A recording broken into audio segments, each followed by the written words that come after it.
Sebuah kios laundry Yasmin di Simpang Kawat, tepatnya di depan Mall Jambi City Center atau JCC Kota Jambi, terbakar pada Selasa 5 Juli sekira pukul 9 malam. Beruntungnya kobaran api yang sedang melahap kios laundry tersebut berhasil dijinakkan oleh petugas Damkar Kota Jambi. Informasi lebih lengkapnya akan disampaikan oleh rekan jurnalis kami dari Tribun Jambi, ada Hasbi Sabirin yang akan melaporkannya. Silakan rekan Hasbi. Ya, baik, terima kasih Firda. Baik, perlu saya informasikan memang pada Selasa kemarin terjadi sebuah insiden kebakaran terjadi di dalam kota Jambi, tepatnya di Simpang Kawat, Kota Jambi. Ada sebuah kios laundry milik warga di sekitar terjadi kebakaran akibat korsleting listrik. Ya, kejadian ini diperkirakan sekitar pukul 9 malam.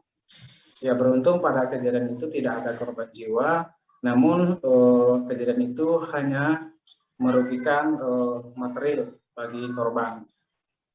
Ya, perlu diketahui dalam melakukan pemadaman terhadap kebakaran kios laundry milik warga Kota Jambi itu, setidaknya Damkar Kota Jambi telah menerjunkan sekitar ada 6 unit armada Damkar Kota Jambi untuk melakukan pemadaman terhadap kebakaran tersebut.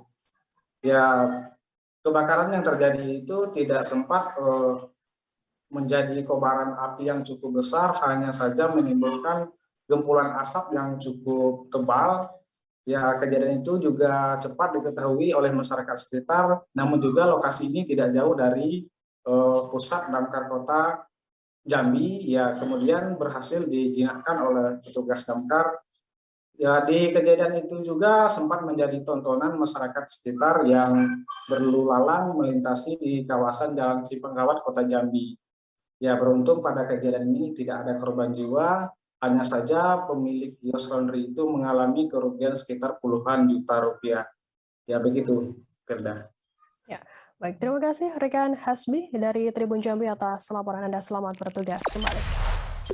Jangan lupa subscribe, share, komen, dan like ya.